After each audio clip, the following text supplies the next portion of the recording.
Powerful Content Podcast, your go-to source for content creation, strategy, and business inspiration. I'm your host, Mel Daniels, content strategist, coach, and speaker, empowering women across the globe to grow their business with powerful content that connects, nurtures, and converts. So if you're ready to create standout content that gets you noticed and remembered, or build an aligned audience who love you and are ready to buy from you, you're in the right place. I believe that content has the power to connect us all. It's up to you how you use it. Listen in for genuine and insightful chats with guests, as well as practical tools and strategies from me. It's so lovely to have you here. Let's dive into the show.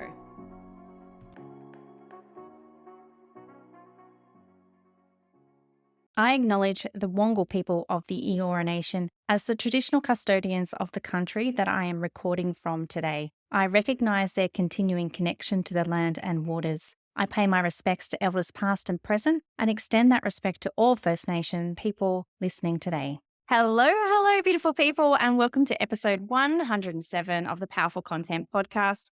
I'm a little bit excited. The guest that I have with me today, Sara Mayer, owner and creator of Sara Mayer Consulting, is your go-to expert on organising your hectic days, your hectic weeks and months into manageable and functional chunks of work. She is the host of Gold Crusher and Impact Unleashed podcast. Welcome to the show, Sara. Oh, thanks for having me. I'm super excited because you were one of my favorite and most listened to guests on my podcast. So I'm truly honored to be on your show. Oh, what a lovely thing to say. It was such a great episode that we had together around goals and planning for those goals. And something interesting, I'm going to digress for a second, Sara. In that episode, I think you asked me what was one of my bold goals. And I did, yes. At the time, it was writing a book. So I'm really excited to say that that book is about to be published. So I crushed my goal. Oh, congratulations. That's awesome. Thank you. But let's talk about you. Let's talk about you and your zone of genius, which is around goal setting and all the things to get there and to actually then achieve your goals and, have the business and the life that you really, really want. So today we're talking about how to, because it's quite a topical topic for us at the moment in terms of it's coming to the end of the financial quarter and we're moving into a new quarter. So how can we actually go about thinking about what's happened in the last quarter, kind of drawing that line in the sand and then setting new goals and actioning and achieving those goals for the next quarter. So where do we start with this? I think the first question is, why do we even need a goal in the first place? This is such a great topic. I love this topic around this time. And I find that often people end up kind of just going through life. Like life just happens and your kids will have things. If you're married, your spouse will have things. There's just things that you need to do. Even your car will have things you need to do. And without having a true goal or path of where you want to go at the end of the year, at the end of a month, or even at the end of the quarter, you may have done a lot of things, but you may be no closer to achieving your dreams or what's really important to you. So when people don't set a goal or even companies don't set goals, things still happen, life still happens, but it's not as meaningful and it's not as purposeful, and it often will take you longer to get to where you want to go. So what do you think then, Sara, are the symptoms of people who are doing that, who are just living day to day and perhaps not having a purpose or not actually setting a goal? What kind of things are happening in their life? Just so that my listeners can maybe think to themselves, maybe I do need to set a goal. Yeah. So they may look back at the end of the week and say, I don't even know what I did this week. But they knew they did a lot. I mean, they weren't on the couch binging Netflix, or maybe they were, but they may look back and say, I don't know what I did this week, or I don't know how we already are in December and I haven't even started that thing I said I wanted to do in January. They may have sit down to work on one thing and then find they're working on 5 or 6 or 7 things, and they get to the end of the day and they're like, oh, I never finished that one thing that I first started. Those are some of the things that I see from my clients when I know we're kind of getting off purpose or off track, or we're into doing too much and into burnout, which is a whole other topic. But those are some of the things that I've seen people struggle with a little bit. Yeah, I hear that a lot in my space as well, Sarah. Like, especially when it comes to content, planning for content, and thinking about what you want your content to achieve in the next 90 days, the next 6 months, a year, whatever it is. And all of a sudden, like you said, the days just go by and you wonder to yourself, what did I actually do, or did I actually achieve anything? So I think that that's a great indicator of maybe it's time to set a goal. Now, here in Australia, it is the end of the first quarter. I feel like at the beginning of the year, people sit down with the best intentions, especially with maybe goal setting or having some sort of resolution of some description. And they get to this point in the year and they feel like that they haven't actually achieved anything. So they think to themselves, why bother? What would you say? Yeah. I'm going to digress a little bit really quickly, but resolutions get such a bad rap. People are like, Mm, oh, nobody ever achieves them. mm, And so people stop setting them. And so often you have these goals and resolutions, or I would use the word habits. Resolutions really are about resolving to do something or not to do something. It's really that simple. So I don't know why they get a bad rap, because it's the same as a habit. Like, I'm going to make this a part of my routine. And I think that's often the key. They set goals, but they haven't integrated that goal into their daily life, into their habits, into their routine. And so then at the end of the year, it's this reflecting back of, well, I didn't do any of that. And that can be really deflating. No, that's really interesting because you're right. Resolutions do get a bad rap. So a lot of the things that I hear are there's a lot of objections from people who say, I'm not a goal setter. I'm not a planner. I can't do those things. Obviously, we need to get over those mindset issues before we can even get into the doing. So, how would you help someone who is perhaps feeling like that or having those thoughts? Yeah. I hear this a lot with people who've set goals before and they haven't accomplished them. So I always like to remind people that your goals can be as big or as compressed as you want them to be.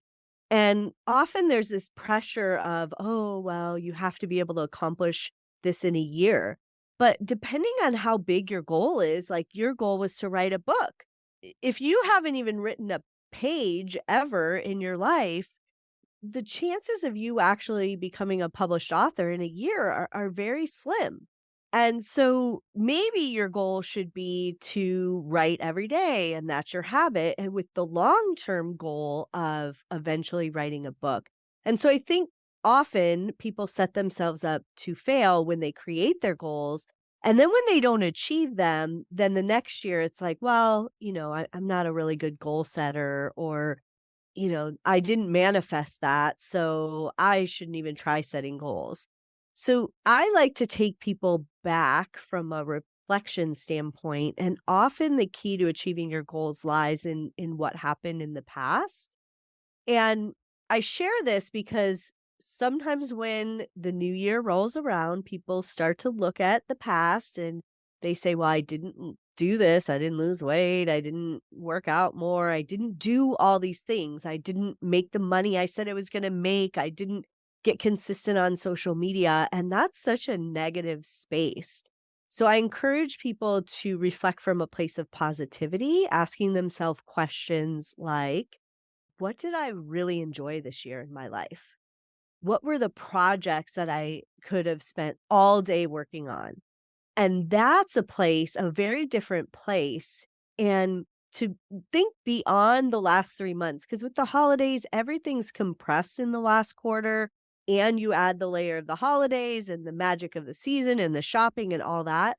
So you really wanna reflect from a year or more and think about all the things that were positive in those experiences, and then it's really about designing your next year so that you could have more insert more of that, Mm. whatever you drew out in that reflection. I love that. I love that idea of or reflection and planning from a place of positivity, because we can get stuck in those negative cycles of, I'm not good enough because I can't do these things. I didn't achieve this, like you said. But when we kind of flip that and think about all of the things that we did do and the things that big or small and the things that we love Yeah. to do, then it really changes the way that we look at things. So that's from a new year perspective. And Yeah. so how do we do that from a quarter perspective? Do we still look back at the last quarter, or do we take the whole, previous 12 months to do that reflection process that you're talking about, which I assume is the first step to kind of Yeah. closing off and moving on? Yeah. So I'm a big proponent that we should reflect yearly, quarterly, monthly, weekly, and even daily. Wow. Okay. Yes. And you do this kind of on a rotating basis. Obviously, yearly, you're looking at a much broader picture. You're going more in depth. Monthly or quarterly, we'll go backwards. Quarterly, you're looking over a couple months and you want to do it the same way, but you also want to think about what are the things that are unique to this quarter that maybe won't apply to the next quarter, but I wanna make sure I remember when we roll around to this quarter again. So, I'm in the States, we have Black Friday. If you're reflecting on your Black Friday sales, you wanna remember that. But Mm. quarter 1 would be very different than quarter 4, and so when you're thinking about that reflection, you wanna think about it from the time frame that you're in. And then you go into monthly because if you wait to the last week of the quarter to try and achieve your quarter goals, the likelihood of you achieving them are not as high. So I think it's really important once you've set your year goals, your quarter goals, and your monthly goals to keep reflecting on that, on how are you moving forward on achieving those goals. And weekly, it's really about taking a look at your week. Did you move your goals forward every week? And if the answer is no, there's probably some keys in the days. So I'll use Monday as an example. I often look at people's calendar, and on Monday, it's like jam packed. They're way over ambitious. They have like 30 goals that they want to accomplish in the day. And in reality, I actually say you should not even try and accomplish anything on Monday except getting through the day because I like that. catching up. And so that's why it's important to reflect every week, Mm. but every day so that then you can go back and say, how do I make sure I set myself up for success every day so that again, I can get to that beacon of reaching my goals? So, what does reflection on a weekly basis look like for you? So, do you do that on the end of the business week? Would you do that on a Friday? Or if your weekend's on a Thursday, would you do it on a Thursday? Or do you do it on a Sunday before you come back to work? What's kind of like your routine? So personally, I do it on a Sunday. I do have a lot of clients that do it on a Friday. It truly depends. I like to look at both personal and business. But I go back through, so every night I write one sentence. I have a written planner, a hardcover planner, but I don't use the little section with the boxes for the appointments for that. I just write a sentence about the day. Right. Did really good, was very productive, got a lot done, got totally distracted, off track. This day got away from me. So at the end of the week, I'll take a look at those daily notes that I made. And that takes me like 3 minutes at the end of the day. It does not need to be a chisel into your day, an hour of reflection. And then I look at those things and then I start to look at my calendar and see if there's ways that I can change things around or if there's just mindset that I can go into the day saying like, "Okay, Tuesday's gonna be my really creative day because I have a lot of time.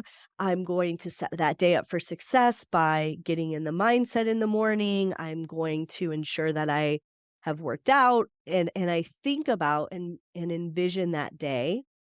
And then I'll look at maybe Wednesday and say, "Well, I didn't really set this day up for success, so we're gonna chalk that day on off as hopefully I survive, and next week I won't plan my day like that." So that's kinda my routine on a Sunday Mm. night Mm. to get myself in the mindset of where can I also insert my goals? Have I lost track of my goals and my schedule just taken over?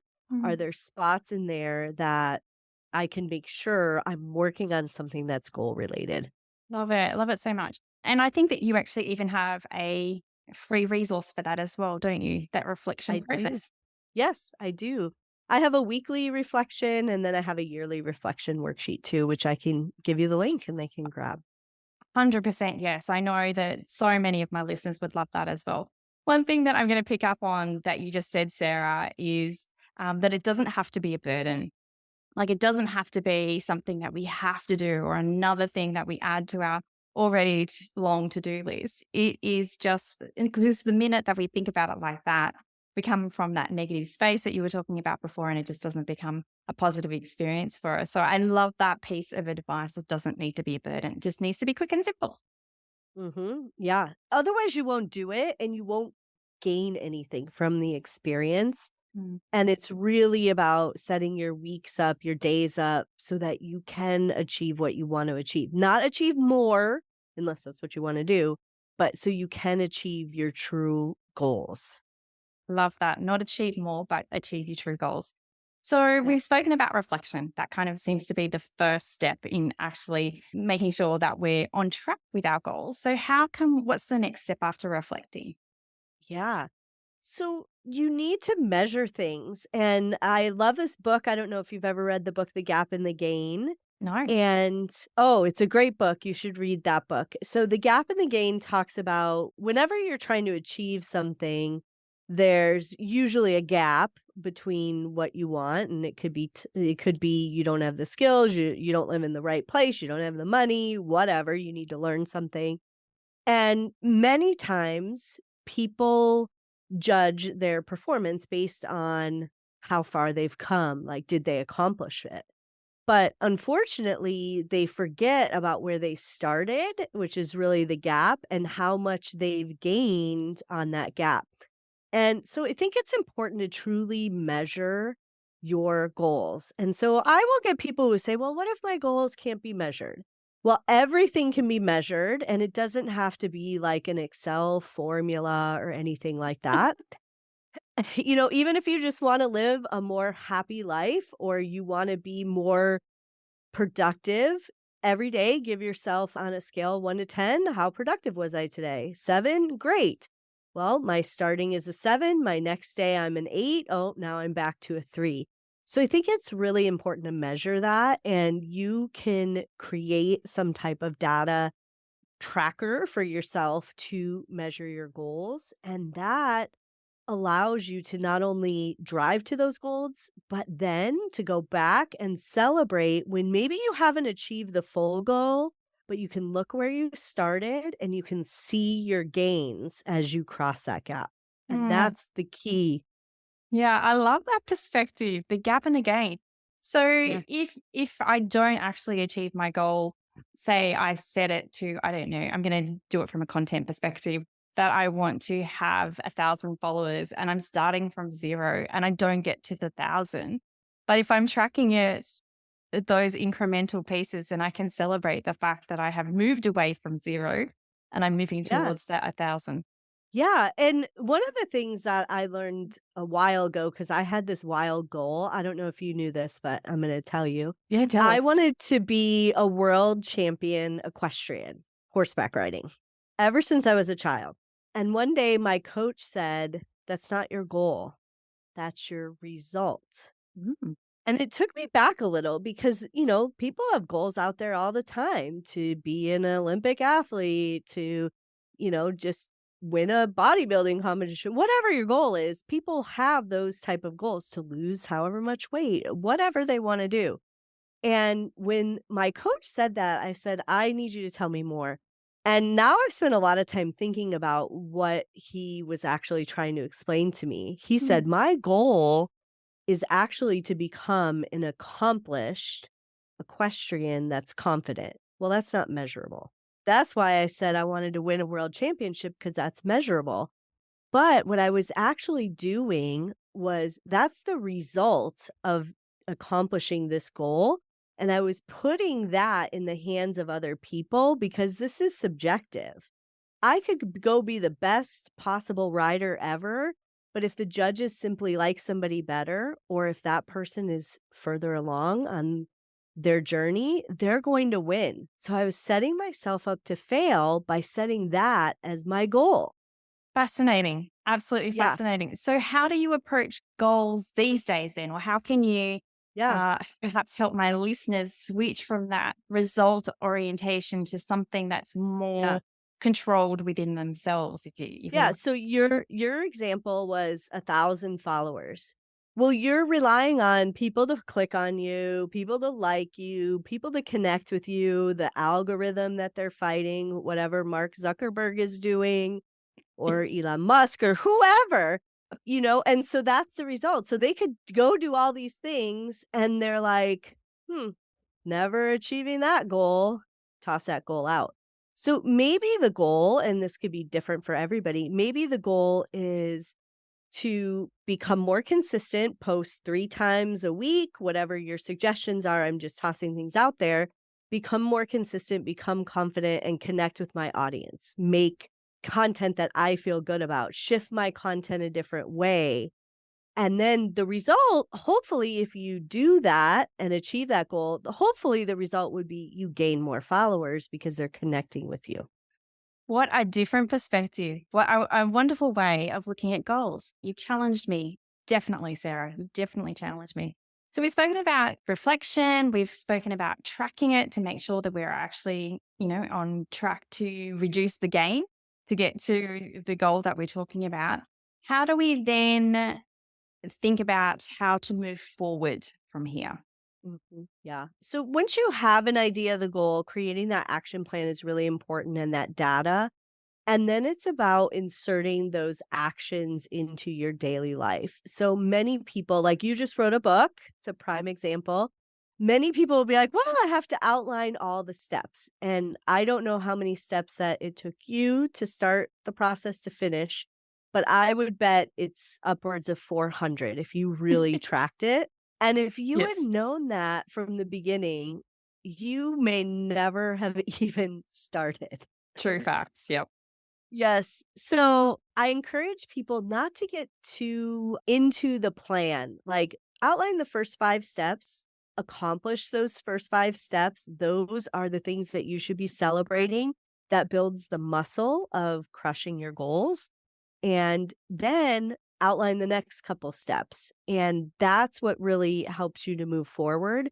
If you can accomplish 3 things every week that's goal related, you're on track to meet your goals, because if your goals are really what they should be, those steps are going to be a little difficult. Like, I'm sure when you went to design your cover, that wasn't a 5-minute design and then no, done with that. So 3 things about a week is about all you can really do to move your goals forward, unless you totally cleared your life and said, I'm doing nothing but this. Yeah, I love that perspective as well. Take those baby steps and really think about what's right in front of you. Because sometimes when we do look at that, what it takes to get to that end point, that end result that we're thinking about, we kind of like take a deep breath and go, oh my goodness, I'm never going to get there because there's just too many steps. So just looking at what is in front of you to get to that end result. I love it, Sarah. Yeah. Love it, love it. Yeah.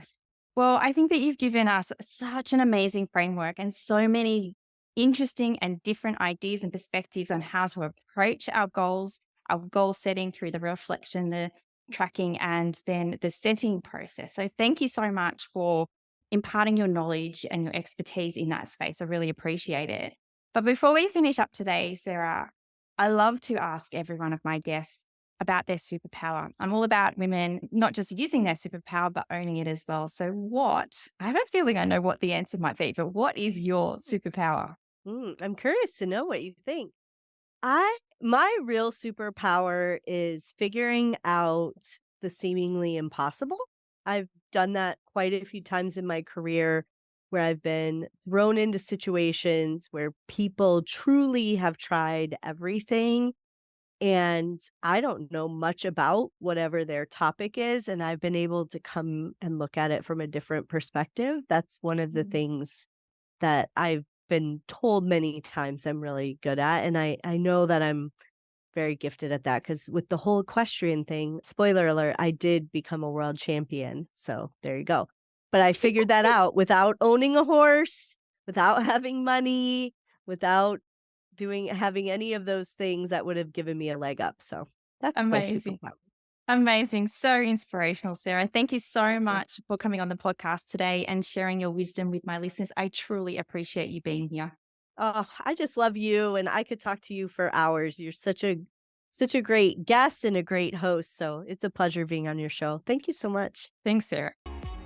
Thanks so much for listening. That's it for another week. To get more powerful content in your life, make sure you're following along on socials. My handle is @meldbusiness. And just in case you're wondering, the groovy music for this podcast was created by Just Here on SoundCloud.